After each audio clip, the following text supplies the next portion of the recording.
What is up, Humanistas? We're once again back with another episode of Humanity Unfiltered.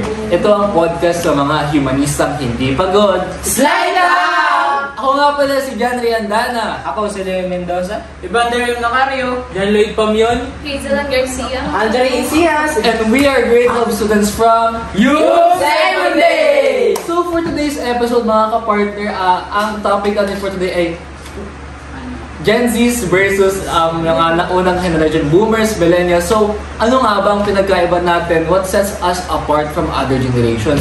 Ikaw, Leon, sa tingin mo, anong pinagkaiba natin sa mga magulang natin, mga lola natin, sa mga ninuno natin? Sa tingin mo, anong pinagkaiba natin? For me, ang pinagkaiba natin sa mga mas nakakatanda sa atin is yung experience at yung mga alam nila sa mga naranasan nila, kung yung mga diskarte nila sa buhay noon. Which is hindi pa natin alam ngayon kung paano natin gagawin yun. Kumbaga ay papunta pa lang tayo, pauwi na sila. Ikaw naman, Hazel, what's your opinion kung ano pinagkaiba natin sa mga naunang henerasyon? I think yung mga matatanda since medyo sinauna na nga sila, medyo may edad na. Pero So ano sila, napaka-traditional nila compare sa atin, which is lumaki na tayo sa digital. Kumbaga ay conservative sila masyado. So, tapos yung mindset nila, medyo kontra rin sila sa mga ano natin. Yung mga makabagong ideolohiya, kumbaga. Ikaw naman, Evander, what's your opinion kung ano pinagkaiba natin sa mga naunang henerasyon? So para sa akin, pinagkaiba natin sa matatanda sa political views. Kasi, okay, maganda yung pwede na kasi, diba, alam yung kay Marcos? Si Marcos kay Kilay. So maganda daw ang pamuno ni Marcos noon. Naniniwala ba kayo na maganda yung pamuno ni Marcos? Golden era daw, natawag nila Golden era. Oo. Ngayon, Golden era ba?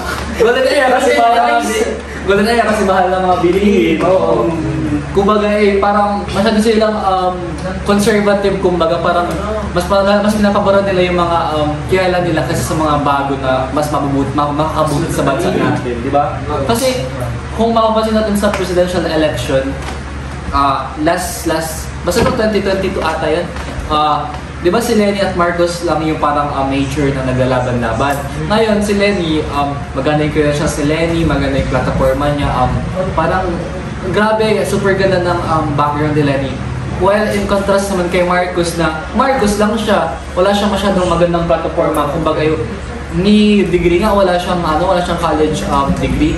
So, parang nanalo si Marcos because sa yung mga matatanda bagay yung nagboto. So, parang nanalo lang si Marcos kasi nga, Marcos siya. Binasa sa kanyang ama. Oo, parang yung ama niya nagdala sa kanya. Dapat yun na lang yung takbo. Pero, para yun nga yung problema sa mga matatanda ngayon, parang masyado silang conservative and traditional, masyadong outdated yung mga views nila sa mundo. Ikaw naman, Tommy, what's your opinion? Sa akin, ang hindi nilang naranasan katulad natin mga gens sa kanila, hindi nila naranasan na yun na ngayon tayo Gen Z, puro tayo technology ngayon. Hindi nila naranasan na mag-cellphone, yung mga makabagong technology. kumbaga noon, wala pa yung mga automatic. Ngayon nga parang lagi bagang ang sa atin, lita niyo yung mga magulang natin, puro ka cellphone na palaging sinasabi na, well, in fact, kapag naman yun din yung kinalakihan nila, ganun din naman sila, ngayon na puro na reels ng mga ngayon na sa Facebook. Ikaw naman, Andre, what's your opinions kung anong pinagkaiba natin sa mga matatanda? Sa mga naunang generation? Siguro ako, mas madami silang kayang gawin kaysa sa atin. Like, kasi madami silang napag-aaral sa buhay. Tayo parang pinububog pa lang. Okay. Parang katulad ng sinabi nila na parang papunta pa lang tayo, pabalik na sila. Well, in fact, hindi lang naman yung pinagkaiba ng mga matatanda sa atin. Meron din in terms, tama yung sabi nila na in terms of political views. Meron din sa lifestyle. Di ba di ba siya masyadong dependent, pero malaking part ng buhay natin ang technology and social media and internet. While sa mga matatanda bagay, hindi naman sila masyadong parang hindi sila masyadong expert when it comes to that department, kumbaga. Pero sa inyo, sa tingin nyo, tingin nyo ba parang mas maganda yung yung mga yung panahon noon kaysa sa ngayon? Siguro, para sa akin, mas maganda yung panahon. Kasi sa paano para naman? Mas kumbaga, mas mararamdaman yung pagkabata. Laro yan, laro dito. Ngayon, puro cellphone na. Sa loob na lang ng bahay. Kasi, nawawalan yung interaction. Oo, tama. Di tulad ng kabataan noon. Labas na ng bahay, masaya na. Kabataan ngayon, laking iPad, laking gadgets. Roblox, kumbaga skibidi. Ang pinakaiba lang ng panahon noon sa ngayon is yung gadgets at yung lifestyle ng mga kabataan ngayon. Pero ako, to be honest, in my opinion, mas maganda yung ngayon. Kasi ngayon, kung mapapansin nyo, mas open na yung henerasyon natin sa mga makabagong ideas. Noon kasi, di ba, since ako part ako ng LGBTQ community, so parang noon is parang kung mapapansin nyo, like marami sa mga magulang natin ngayon is very homophobic and very religious. So parang ngayon, sa pagpasok ng era natin mga kabataan, parang mas nagiging acceptable yung mga hindi lang sa LGBT, kumbaga yung mga bagong bagay. Kasi kung tutuusin, bagong bagay naman yung LGBT. Hindi man bago ang LGBTQ, but rather parang mas ngayon lang siya na-recognize, mas naging open na ngayon yung community ng mga LGBTQ. Tapos naman sa technology, yung sabi niyo sa kabataan, siguro, for me lang, tama naman mas maganda noon na parang mas active yung mga kabataan. Pero maganda rin naman ngayon kasi mas kasi hindi naman nababalik yung nakaraan. So, bakit pa natin pipilitin yung mga anak natin na maglabas-labas? When in fact, pwede natin silang i-prepare for the future na kasi, imagine nyo, ngayon pa lang is parang bata pa lang tayo, dominated na ng technology ang mga buhay natin. What more sa future? So, kumbaga, I believe na yung pagpapagamit natin ng maaga sa mga anak natin, sa mga anak, mga kapatid natin, mga pisa natin, mga pamangkin natin ng cellphone ng maaga, para it is an investment for them na para hindi sila mahuli sa takbo ng panahon.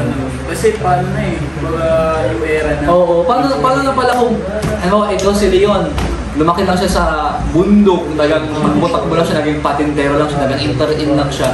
Tapos pagka-college niya, pagka-high school niya, yung mga yung mga kaklase niya is parang bihas na sa technology. Tapos si Leon, parang siya yung mahuhuli. So parang may pros and cons naman yung technology, pero more on pros talaga siya for me. Kayo, para sa inyo? More on pros talaga. Ikaw. Nabulol pa eh. Ikaw naman yun, sa tingin mo, maganda ba yung technology para sa mga bata ngayon? Para sa akin, when it comes to